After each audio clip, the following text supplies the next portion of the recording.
안녕하세요. 저는 한양대학교 AIX 딥러닝 기말과제 영상 발표를 맡게 된 류다윤입니다. 저희 팀은 노창호 학우님, 신동현 학우님, 김창성 학우님, 그리고 류다윤 본인으로 구성되어 있습니다. 저희는 그래드 클래스 액티베이션 맵, 즉 그래드캠에 대해 설명하는 과제를 수행했습니다.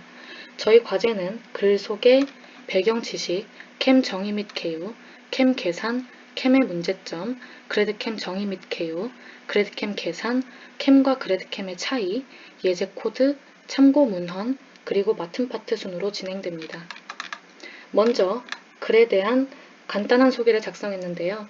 저희는 AIX 딥러닝 수업에서 CNN 모델을 직접 실행시키는 실습을 진행하면서 그 작동 원리에 대한 궁금증이 생겼습니다.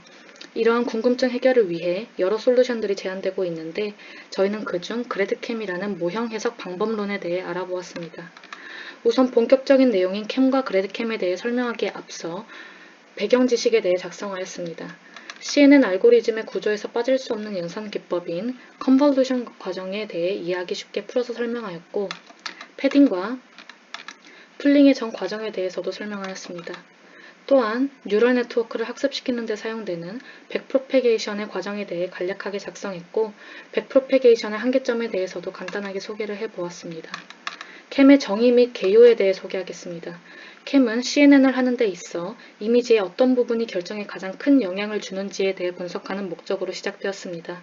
대부분의 이미지 분류를 할 때 Fully Connected Layer는 플래튼 과정에서 공간 정보의 손실이 발생하게 되는데 캠은 이러한 문제점을 해결하기 위해 GAP를 사용하였습니다.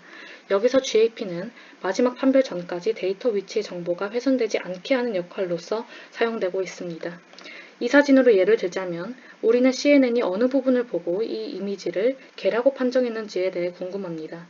여기서 캠은 특정 분류의 이미지를 어떠한 분류라고 예측하게 한 부분의 정보를 의미합니다. 이 사진을 보면 캠은 CNN이 어느 부분을 보고 이 이미지를 개라고 판정했는지에 대해 궁금합니다.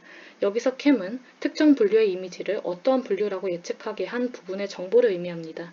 이 사진을 보면 캠은 전환 레이어를 FC 레이어로 납작하게 하지 않고 GAP를 통해 새로운 웨이트 값을 만들어내고 있습니다.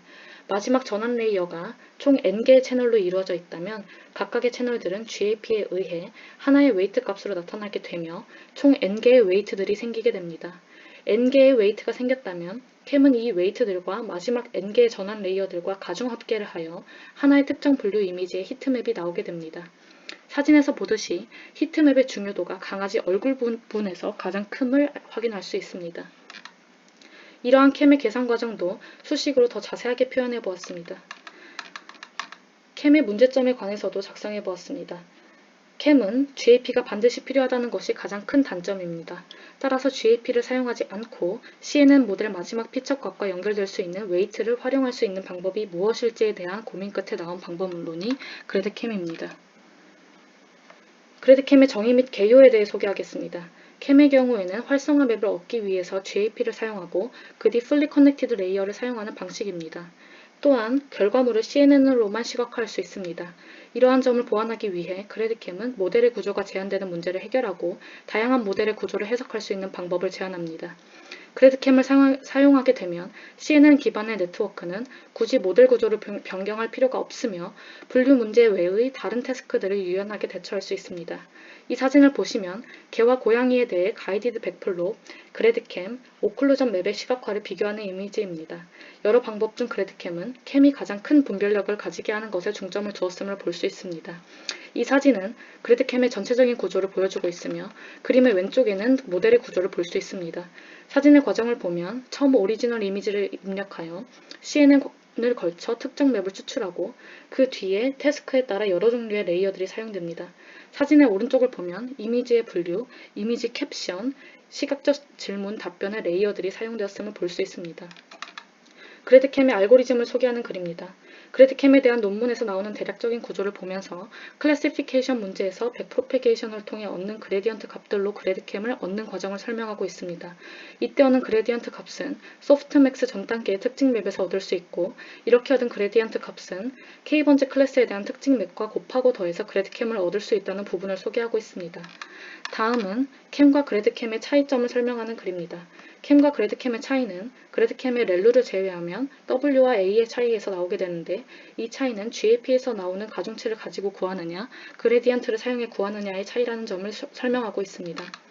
아래의 그래드캠의 수식을 통해 두 값이 같게 나오는 것을 알 수 있고 그래드캠은 GAP가 없어도 캠과 같은 결과를 만들 수 있다는 것을 알 수 있습니다. 결국에는 그래드캠은 기존의 캠과 결과를 얻는 방법을 일반화시키므로 단점을 보완하는 알고리즘이라는 것을 소개하고 있습니다. 예제 코드는 레지넷에 그래드캠을 적용시킨 실제 코드를 보면서 캠을 구하는 과정과 강아지와 고양이 사진을 통해서 결과를 확인하는 글입니다. 레지넷의 구조를 보면서 어느 부분에 그래드캠이 들어가 있는지에 대해 설명하고 있고 코드에서 각각의 함수나 변수 상수들이 어떤 기능을 가지고 있는지에 초점을 맞춰서 설명하고 있습니다. 여기 있는 결과는 실제로 이번 수업을 수강하면서 강아지와 고양이를 분류하는 네트워크를 학습하기 위해 사용했던 데이터셋의 일부분을 입력 이미지로 넣었을 때의 그래드캠 결과입니다. 파란색으로 표시가 될수록 네트워크가 관심을 가지고 있지 않고 빨간색으로 표시가 될수록 네트워크가 관심을 많이 가지고 있는 것으로 표현되어 있습니다. 결과를 확인해 보면 레지넷이 강아지나 고양이 사진 또는 두 클래스가 모두 존재하는 사진을 가지고 상대적으로 몸보다는 얼굴을 보면서 네트워크가 판단을 한다는 점을 알 수 있게 해줍니다. 이렇게 저희는 그래드캠에 대해 자세하게 알아보았습니다.